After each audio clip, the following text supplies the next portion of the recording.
Hello, and welcome to Lesson 9. We spent the last few lessons discussing the research process and then writing the infosphere, which covers one portion of your paper. In this lesson, we're going to talk about the rest of the paper and how to write that portion where you actually analyze the cultural artifact to prove the argument you've been making and providing context for through the research. So along those lines, the reading for this lesson is pretty brief. It's just 3 sample papers. What we're going to do to see the best approach for analyzing a cultural artifact is look again at the prompt for the assignment, basically review the assignment instructions. And then in the second half of the lecture, we'll take a look at one of those sample papers. I'll do a pretty thorough analysis of it, breaking it apart, looking at the different sentences and paragraphs to see what types of sentences work where, how to structure the paper so that you can write a really effective paper for this assignment. And with the other 2 sample papers that I've assigned for required reading for this lesson, you can pick one of those and do that same type of in-depth analysis for your discussion board post, where you pick apart the paper and evaluate it in a manner similar to how I do in this lecture. So through the lecture and through the discussion board assignment, ideally you'll have a really clear idea of what I'm asking you to do for the paper and be able to write a great final paper. One other portion of this I'll mention that's really important is integrating the infosphere into the final paper. So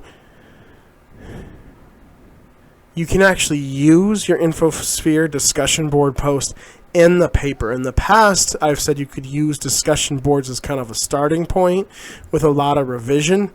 Depending on how well you do on those infosphere discussion boards from lesson 8, you might not actually have to change that much. So I'm going to give more detailed feedback than usual and hopefully give you some clues in my feedback on your infosphere discussion board on how you could actually incorporate that infosphere into that portion of the argumentative paper.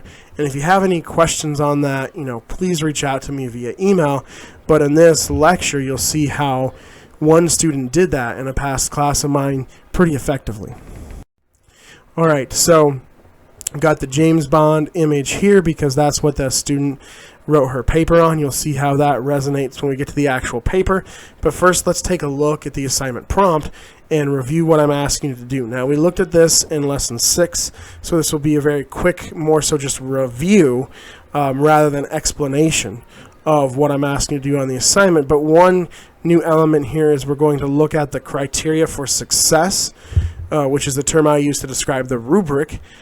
Basically how I'll evaluate you on the paper, and from that rubric we'll extrapolate some questions that we should answer, that I should answer when I evaluate the student paper in part 2 of the lecture, and that you should answer when you evaluate a student paper in the discussion board. Okay, so the basic task: take a clear stance on an important real-world issue and analyze a cultural artifact of your choice as evidence to prove your argument. At this point, you should be pretty familiar with this part of the paper. It's very straightforward. But basically, there's these 2 layers. There's a real-world issue, some kind of significant problem happening in the world that you're going to take on and try to present a new perspective on. And then you need evidence to support that position you take. So your evidence is the cultural artifact, some kind of text, a film, a movie, a comic book, a video game, pretty much anything you want, really.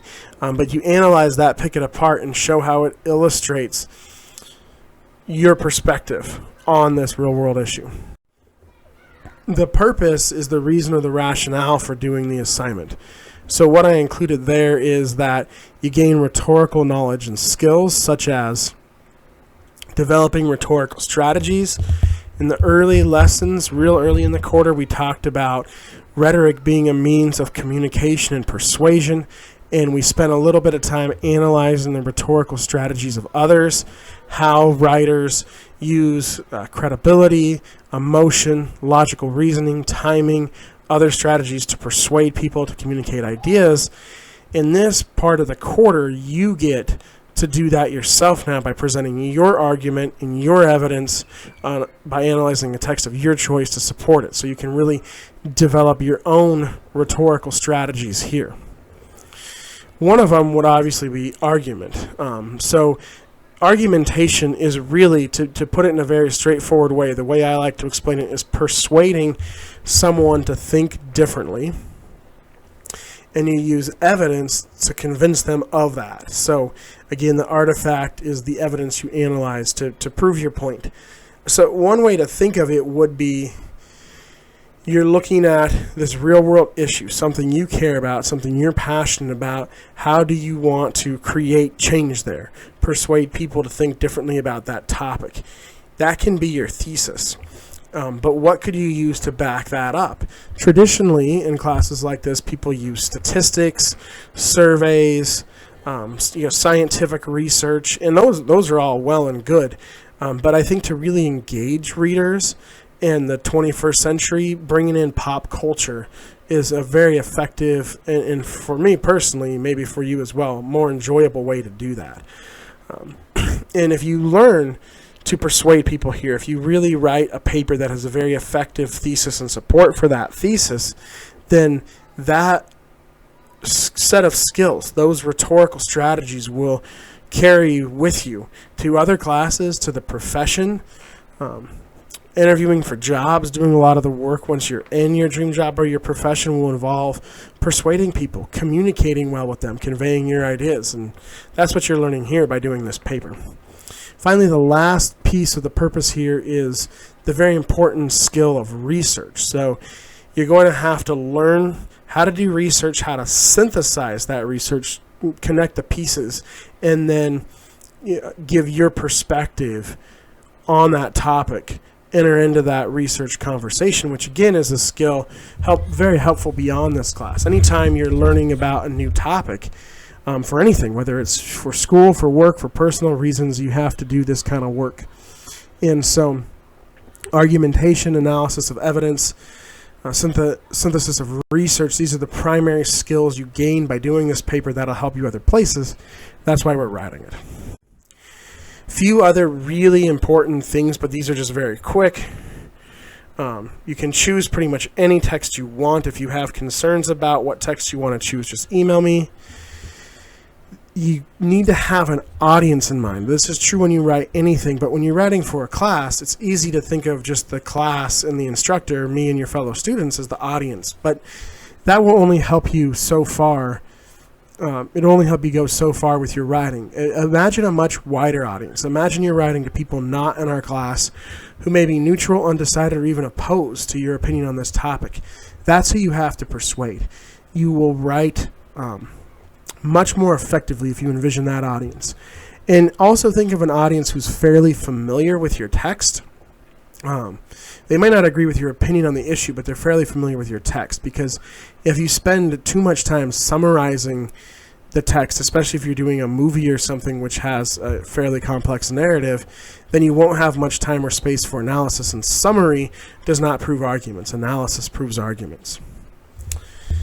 The rough draft should be 1,250 words, the final draft 1,500 words, and again, remember, 500 of those words can be a revision of the Infosphere post. So be on the lookout for my feedback there next week, and also pay close attention when I talk about how the student integrated their Infosphere into their argumentative paper here in just a minute.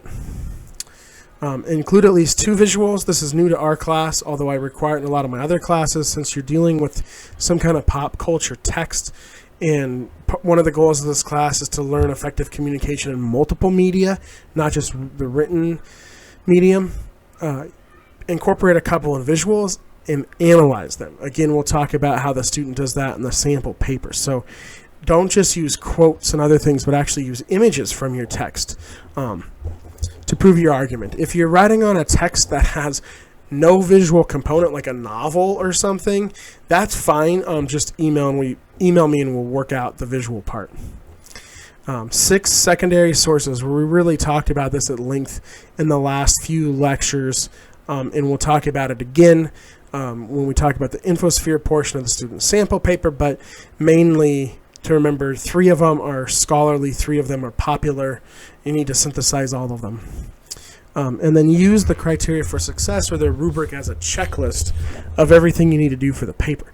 That's actually what we're going to do now. So this is like 12 bullet points at the end of the assignment sheet, which we've just been going over the other parts of the assignment sheet. And like I say, this is a rubric, so this is how I will evaluate you. But compared to the other parts of the assignment sheet, these are really succinct, short, brief sentences. And the reason why I write them that way is so that you can really use this, like I just said, like a checklist, especially as you're going from rough draft to final draft to make sure you have everything. But even before then, it's a good thing to read it and know this is what I'm looking for. So we're going to read this now, and we're not just going to read it, we're going to analyze it. And I'm going to ask, what are some questions you would ask based on this rubric if you were evaluating a student paper? Because that's what we're going to do in both part 2 of this lecture and the discussion board. So the first thing I say is make an argument about the real-world issue that you support with thorough analysis of the cultural artifact. That's essentially the thesis of the whole thing. Like, this is a summary of what you do for the paper. If I wanted to sum up the paper in one sentence, that's it. More specifically, begin with an introduction that contextualizes and introduces your topic and argument. Offer a unique or creative thesis. So we'll talk about this more when we look at the sample paper, but you don't want to open with the thesis statement. You want to give just a little bit of context and then end the introduction with your thesis statement. And the thesis should be unique or creative in that it adds a new perspective on the topic. And later in the paper, you use the infosphere to show how your thesis is unique and creative. Here's my description on the rubric of what the infosphere section should do. Provide a brief infosphere section, where you synthesize the arguments of the secondary sources to give a consensus of what others are currently saying about this topic, and also explain what new, unique, or creative insights your argument adds to this conversation. We'll pick this statement apart more when we analyze the rubric in a couple of minutes, but we really covered this pretty extensively in lessons 6 and 7. And then you wrote an infosphere in lesson 8, so ideally that one does at least some of these things. All right, moving on from the infosphere to the body of the paper, provide clear claims, arguments at the start of each body paragraph. So those are what we call topic sentences. A topic sentence tells the reader what the paragraph is about. But another way to think about that more specifically is you have 3 to 4 typically little mini thesis statements that are like the reasons for your thesis, that if you prove those statements, you in turn prove your thesis. You want to state those statements in the opening sentence of each body paragraph. The body paragraph where you prove that particular mini claim, you want to state it at the start of the paragraph. If you state it in the middle or the end, the reader won't know what the paragraph is about and they'll get bored or move on. You want to develop your argument logically and clearly, supporting all claims with evidence. So you state the little mini thesis in the first sentence, and then you spend the rest of the paragraph analyzing the cultural artifact to prove that little mini thesis. And if you do that effectively, you subsequently prove your overall thesis. And we'll look at one of the students' body paragraphs and really break that paragraph apart to give you a good, clear, thorough example of this. You want to make that connection to your thesis overt.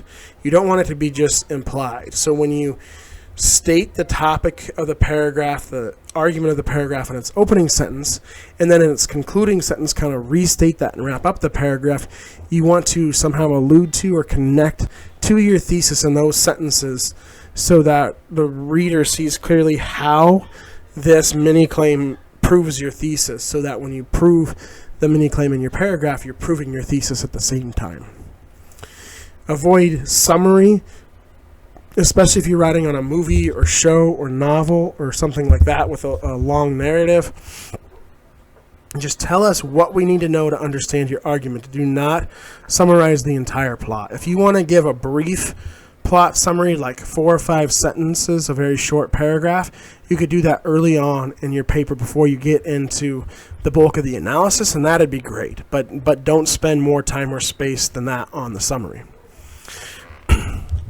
Finally, of course, use logical structure and organization to the paper. So when you structure those body paragraphs and you go through those little mini arguments that prove your thesis, put them in an order that makes sense. Finally, just some real kind of mechanical nuts and bolts stuff. Consider and refute the plausible objections to your argument. We haven't talked about this too much in class. But basically, if you have a clear and strong argument, there's going to be a counter argument, someone who disagrees. At some point in the paper, ideally the penultimate paragraph right before the conclusion, you want to give a short and fair summary of that argument and then refute it, explain the flaws in that argument. And that's one place you can do it. There's no exact place to do it, but in the sample, we'll look at one way the student does that.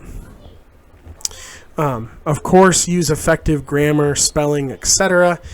This is not a big deal. Students always ask me, how do you grade for grammar and syntax? I usually say if I can read the paper with clarity and grammatical errors don't force me to stop reading it and think about what the sentences mean, I don't take points off for it. But if I have to reread your sentences to understand your meaning just because of how they're structured, then you'll probably lose some points for that. And how much is the degree to how difficult that is, but usually this is a very small portion of the grade, if at all. Finally, the conclusion. What you want to do here is wrap up neatly and quickly. You don't need a lengthy conclusion. Some conclusions I often read restate every topic sentence. You don't need to do that. We know what those are. The conclusion should be the shortest paragraph in the paper. If I'm reading a paper and the conclusion is the longest paragraph, that's problematic. You want your body paragraphs to be the longest because there you're going in depth with analysis. So if you want to make connections between your claims, that's great. You don't have to restate them. But think of it like wrapping a Christmas present for someone, and it's the most beautiful wrap job ever, with a nice bow on it. You're tying up the loose ends, and this is a great place, if you haven't done so already, to, like the statement says there, to show why your topic is important. I call this the so what factor. Why what you've written about really matters and people should care about this. You can and should certainly do that earlier in the paper, but the conclusion is a great place to do that. Okay, so what are we looking for? If we were in a brick and mortar classroom, what I would do at this point is have this rubric on the projector screen at the front of the room and ask you to get into small groups and come up with 3 to 4, maybe 5 at most, questions you would ask when evaluating a paper. And the answers to those questions would help you determine the evaluation, the grade for that paper. And so those questions should then be based on that rubric, right? Because that rubric is how I evaluate you. Obviously, we can't do the exercise that way as much as I would like to. So what I'd recommend here is pause the lecture and jot down, 3 to 4, maybe 5 things you think you should ask of a sample paper for the rubric we just saw.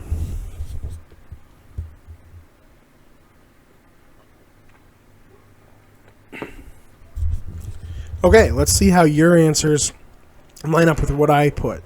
And the ones I have here are essentially the questions I'm asking you to answer when you analyze one of the other student papers for your discussion board post. So we're looking for a clear stance on the real-world issue at the end of your introductory paragraph. I know that's not a question, but essentially, does it have this is the question. So it needs to be a clear stance, clearly an argument, not a fact, not a question, stance, an argument, and it should be at the end of your intro. Remember, because if you open with the thesis, the reader will be like, what are you talking about? So give a little context first. But if you wait till after your intro to state your thesis, the reader will get bored. They're wondering what your paper is about. So a clear stance on the real-world issue at the end of your intro. What else does it need? An infosphere section that does three things: makes connections between the sources, shows how your argument joins that conversation that those sources are having. The first bullet point, you're showing how the sources are talking to each other, and then you jump into that conversation. Third and finally, your argument adds something unique to that conversation. Remember, you need a unique or creative original thesis. How do you show to readers, especially if they're unfamiliar with your topic, that your thesis is unique? You use the infosphere to do that, and we'll see how the student does that in a minute. Finally, multiple body paragraphs with clear topic sentences and thorough analysis of the artifact to prove your thesis. So each body paragraph should have a clear claim on its own, only focus on one per paragraph, and then analysis of the artifact to prove that claim. And like I said, the conclusion needs to briefly wrap everything up. Short, sweet, to the point. Okay, so keep these questions in mind. Basically, these qualities we're looking for. The question we're asking is, does the paper do this? And we're going to look right now at a student sample paper and ask if it does this. And then in the discussion board, you can pick one of the other sample papers and answer for yourself if that sample paper does these things. So like I said, it's a cultural analysis of the James Bond genre. It's a good example of a real-world issue, sexism, representation of female characters in Hollywood with a cultural artifact, the James Bond franchise, the entire franchise, to illustrate the argument being made there. This is a picture that the student actually analyzes in the paper, which is why I've included it in the lecture. So we'll look at that in a few minutes. But the thing to keep in mind here is these sample papers are fairly strong papers. They do some things well, and I want you to see the things they do well as examples to help you figure out how to do those things yourself really well for your topic and your artifact. But they're not perfect papers. Like any paper, they're flawed, because every paper is flawed. There's no such thing as the perfect paper. And so these aren't templates for you to sort of copy and like plug in your own information. They're meant to be examples. They're meant to be illustrative of some of the things I'm looking for you to do. And some will do some well, others better, so on and so forth. But looking at them, I think, will definitely help. So let's do it.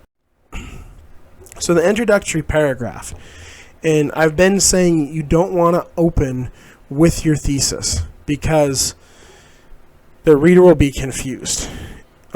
If this student opened by talking about the James Bond franchise and sexism, they might lose their audience pretty quickly, because someone, although it's kind of obvious if you're familiar with the Bond films at all, if you're not, you'll be like, what?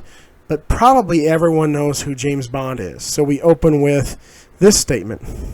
If you were to list off all the classic movie series that have somehow stood the test of time, it probably wouldn't take long for the James Bond films to cross your mind.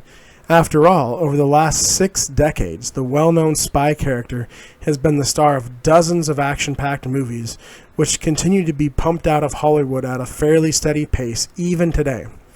So it's very general information. You know, I call this the hook, the opening hook, to get the reader's attention. Because of that phrase, I think people think they have to be overly clever here. But this is not overly clever, but it's also not boring. It's just general enough that anyone, whether they know anything about James Bond or not, can start reading the paper and understand it. So that's all you need to do for your opening hook. And then before you get to the actual thesis statement, you build a bridge. So the hook is very general, the bridge is a little more specific, and then the thesis is very specific. Basically, you go from general background to kind of introducing your topic to then taking a stance on that topic. So she's introduced the James Bond films here and has shown, you know, why they're relevant and important. So let's see how she then introduces her topic and starts to build a bridge to her thesis. But a lot has changed since the 1960s, and the James Bond films have recently gained notoriety for what some call sexist depictions of women and demonstrations of gender inequality. So you can see the transition. The film started in the 60s. She's established that already and uses that as kind of a means to transition to, but people are starting to see that films could be pretty sexist. So now we've moved from just discussing James Bond to discussing the topic of James Bond and sexism. Let's finally see what is the student's opinion of that topic. Here's the actual thesis. In light of the age disparities and exclusions, disposal and objectification, in Bond's demeaning and sometimes violent nature towards women that seem to be integral parts of James Bond's story, perhaps it's time for the Bond films to finally adhere to their long overdue expiration date and come to an end. That's a bold thesis statement, but it's a clear argument. So if you look at this sentence, you're now prepared for it because you've already read the hook and the bridge. And the final part of the sentence here after the last comma is the actual thesis, that basically they need to stop making these movies, is what the student is arguing. In the 3 or 4 little statements before that are the reasons why.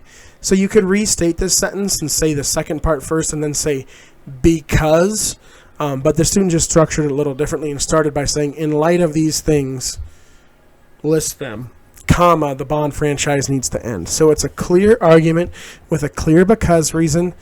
We're prepared for it because of the context we have, and since it's the last sentence in the introductory paragraph, it's the freshest thing in our mind as we start reading the rest of the paper. So now you incorporate the infosphere into your paper, and this could be the trickiest part because you've probably never done that before. Even if you wrote like a stellar, amazing infosphere for the Lesson 8 discussion board, my guess is you probably don't have a sentence that would make it an easy transition from the introductory paragraph and your thesis statement to the infosphere. So you'll need to write that before you insert your infosphere. Let's see how the student transitions. Displays of sexism and gender inequality isn't exclusive to James Bond movies alone. It's a phenomenon that has occurred in many movies since the beginning of the film industry and has been the subject of several studies. So that first half of that sentence is the transition, right? The thesis of the paper, James Bond and sexism, use that to segue. Now here is clearly a paragraph that's going to give an overview of some of the research on this topic in the Bond films and in Hollywood in general. So you've introduced your research and transitioned well from the intro. The next step of the 3 steps you're supposed to do in the infosphere is to make connections between the sources. Paraphrase, summarize their arguments, but don't just do that. Show the relationship between the arguments.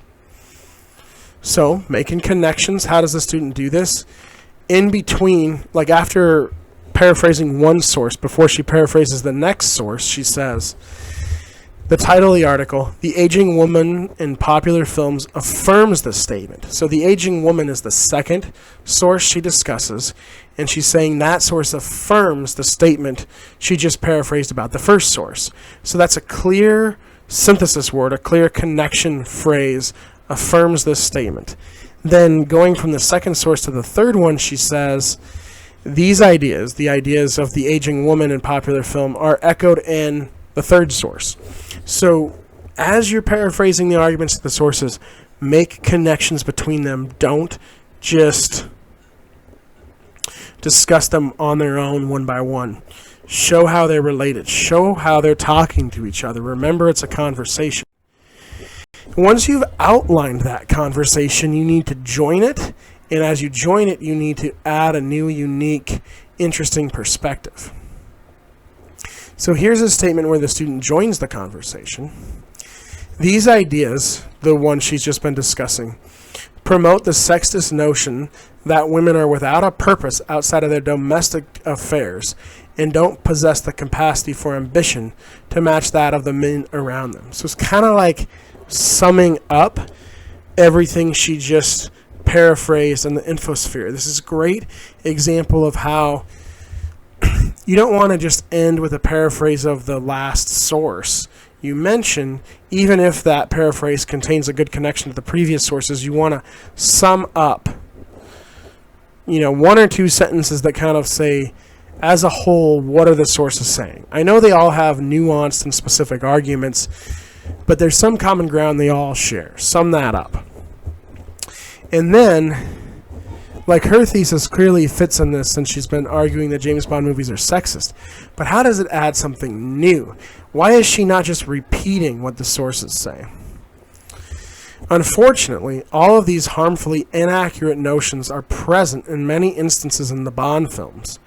And due to the Bond film's cult classic status, these sexist depictions are all the more compelling for impressionable viewers.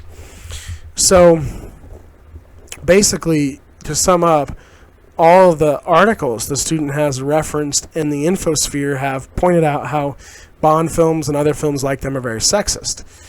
The student has argued, as we know from the thesis we saw just a few slides ago, that the Bond franchise needs to end. So why does it need to end? Well, she's saying it's so popular, it has cult classic status, that it could be very impressionable on young viewers. Young people could see these sexist depictions and believe those kinds of things are true about all women. And, that'd be very unfortunate. So she's going a step farther than where the sources go by actually suggesting action and a reason why. That the franchise needs to end because these horrible things you're discussing can actually influence young people who see these movies. They're PG-13. Like I myself saw them. My dad took them to me when I was probably way too young to be seeing them, and creates an impression. So you see there how the student is adding something to the conversation the sources haven't said. And this is really why we do research. You'll often hear professors and other students say that research backs up your argument, and it does. Clearly, the argument the student's making has some support and some really reputable sources here. But if that's all the research does is back up your argument, then there's no reason for you to write your paper. You're just repeating what other people have said. So you also have to use the research to show how your argument is unique. And the infosphere is a tool that can help you do that. That's why we've spent so much time on it with its own lessons devoted to it. Hopefully here with these last few slides, you've seen one good example of how a student took their infosphere and integrated it into their paper. So you now, from the infosphere, transition to the body of the paper, and this is where you analyze the film in depth and detail, or whatever you're analyzing to prove your argument. In this case, it's a series of films for the student. The first thing we're going to look at are topical transitions, right? We talked about transitioning to the infosphere. How do you transition from the infosphere to the rest of the paper and then transition throughout your paper? Well, if what we have are topic sentences, those topic sentences can be topical transitions in that they connect the topic of one paragraph to the next. So here's an example of how the student goes from the infosphere to the first body paragraph with a topical transition. Of the myriad of complaints aimed at the James Bond movies, one of the loudest has been in regards to the ages of those in the films, and for good reason. So why is this a topical transition? Well, the first half of the myriad complaints aimed at the James Bond movies reference the list of, to use the student's term, complaints from the previous paragraph. So there you've got your connection. But how is it not just a transition sentence, but a topical transition sentence? The other part of the sentence says one of the loudest of those complaints had been in regard to the ages of those in the films, and for good reason. So the student has 3 or 4 things to support her argument. I think the way Bond treats women, the way they're objectified, but one of them is also the age disparity between. So we know that of those points from the student's thesis, this is the paragraph on age disparity, and it's an argument. She says it's one of the complaints, and for good reason. So We know that the student agrees with this complaint, and in this paragraph she's going to explain why. Basically prove that the age disparity is a problem. Because some people might look at the age disparity and say that's not a big deal. She's saying it is a big deal. It's a complaint for good reason. So that's an argument. She now has to prove it. But we've got a good transition from the infosphere, and we've got an argument, not a fact, not a question, an argument that says what this paragraph is about, proving that argument. So let's see how she proves that argument. Sometimes you need a little bit of what I call definition or clarification. And I have a couple of handouts on Canvas that we looked at in lesson 4 that define the different types of sentences in a paragraph. So after a topical transition, before you get to the argument, or before you get to the example I meant to say, and analyze that example to prove the argument in your topic sentence, you might need to give just a little bit of background. And this is where summary can come into play. But I wouldn't do more than 1 or 2 sentences of it because you want the majority of your paragraph to be analysis. So here's what this student says to really help us understand this argument about the age disparity better. Although some may protest that in Ian Fleming's novels, which the movies are based on, Bond is in his mid-30s, only about 10 years older than his younger Bond girls, this isn't quite the case on the silver screen. Based upon the ages of all 6 actors who have played Bond over the years, Sean Connery, George Lazenby, Roger Moore, Timothy Dalton, Pierce Brosnan, and Daniel Craig, the average age of the actor playing Bond is roughly 42 years old. As the average age of the actress playing a Bond girl, here referring to a female with whom Bond has romantic or sexual relations, either on screen or through implication, is roughly 28.6 years old. That paints an uncomfortable picture. So now we understand that the age disparity is really big, a really big gap, like on just average 14 years, which is quite a bit. And that's just the average, not the most extreme example. We understand, okay, we still need to see proof, but okay, this seems like maybe a little more reasonable complaint than we thought it might have been in the opening sentence of the paragraph. So that's how the definition clarification helps. This is also an example of what I mentioned in part 1 on refuting objections, because some people might protest that the age difference isn't a big deal, so the student is addressing that objection and is now going to refute that counterpoint. Again, you don't have to do this in the body paragraphs. You can do that kind of thing in its own paragraph, really anywhere in the paper, wherever seems like it makes the most sense for your particular paper. But I just wanted to draw attention to a good example of it here. All right, so now that you've got a clear argument of what the paragraph is about, some clarification so that that argument, the meaning of it is very clear, give an example. Here's the student's example. On screen, there could be a considerable age gap between the actor playing Bond and the actress playing a romantic interest, such as the 30-year age difference between Roger Moore, 53, and Carol Bouquet, 23 years, and For Your Eyes Only. That's a big one. And that's the picture. That's quite the age gap, but that's the picture, you saw at the start of part 2 of this lecture. So the student's using the visual to support her argument. And Pierce Brosnan, 49, and Rosamund Pike, 23, and Die Another Day. So there you have 26 years, still really a lot. In the 60 years worth of Bond films, it seems that only one Bond girl actress has been more than 38, Monica Bellucci in 2015 Spectre. Yet the Bond actors have often been allowed to age into their late 40s and 50s while filming. So pretty clear how this is an example, but I just want to point out that an example, it can be a quotation, it can be like a summary or a description like this, but it needs to be some kind of chunk of information where you then unpack that in the next sentences to explain to the readers how this example proves the argument from your topic sentence. And this student includes the picture and references it here. But I would say one weakness in this paper, she does not really unpack and analyze that picture. Like, she could point out how, like, Bond is fully clothed in the picture, the actress is clearly wearing a swimsuit, and you can see her legs, so that's objectification. You know, they're in this romantic embrace. She could really unpack all the meaning in that picture. She doesn't do that here. I'm looking for you to do that at least some in your papers, so the visual itself can actually be the example if you want it to. So how does she explain how this example proves the argument from her topic sentence? The gendered age disparity not only sends an unhealthy message about relationships to the audience, but perpetuates the double standard that men's success is measured by what they do, whereas women's success is measured by how they look. And again, that would be a good time to bring the picture back in.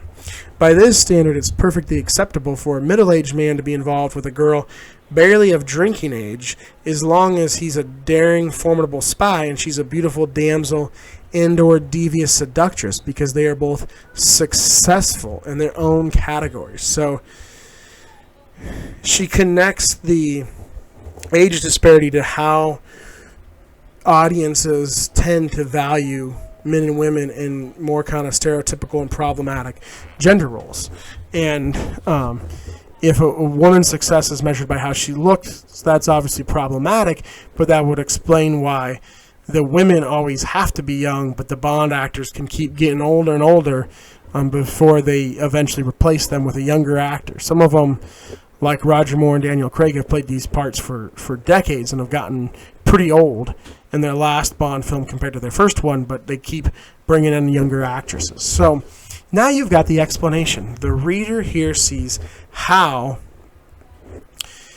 the claim from the topic sentence is proven by the evidence. So you need, after your example or your quote, you need at least 2, 3, 4 more sentences. Like this student has 2 kind of longish sentences here to explain the example. If you just move on and let the example speak for yourself, you're not doing itself. You're not doing analysis, and you're not proving your arguments. But this is a good example of how to prove your arguments.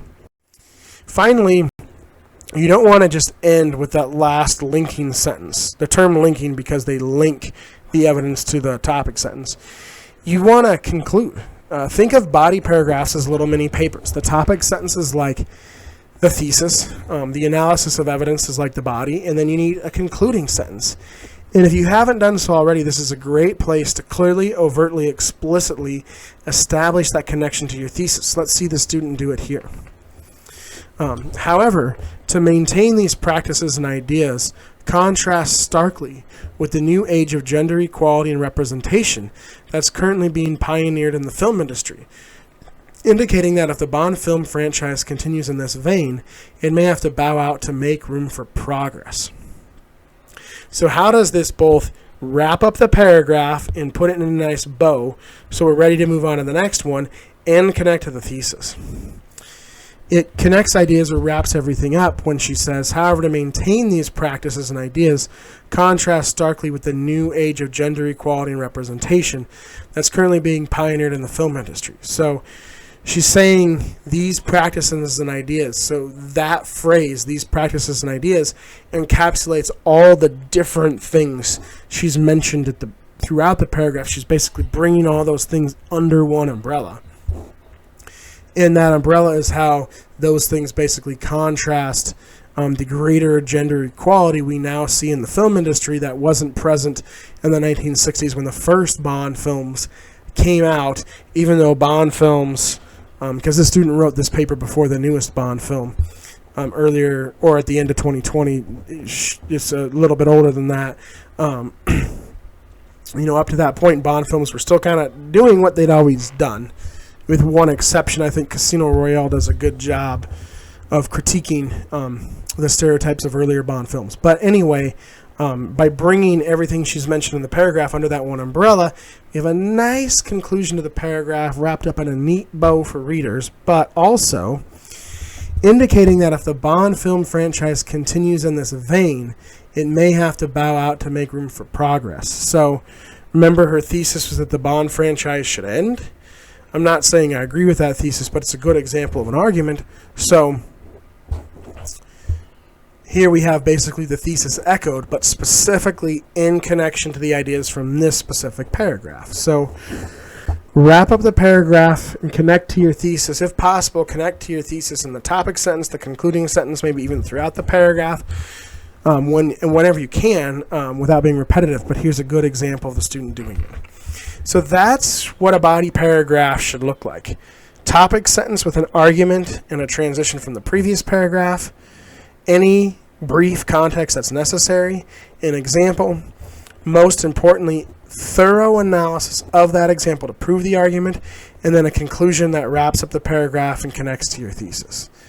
And then you can transition in the first sentence to the next paragraph. That is a great body paragraph.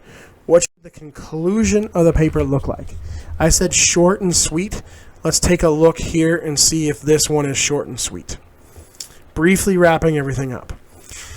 Over the years, James Bond has been cemented into Western culture as the ultimate cool, clever patriot able to overcome any obstacle for the safety of his country and sometimes even the world. However, the media portrayal of the seemingly infallible hero is a beacon of sexism in the collective subconscious of its viewers, sowing the seeds of gender inequality. As the rest of the film industry lumbers toward more accurate, equal, and diverse representations on the silver screen, it's only appropriate to ask the same progress of the Bond films. And in the end, if the films aren't able to adjust for the sake of the progress, James Bond may have to bow out to make room for better men.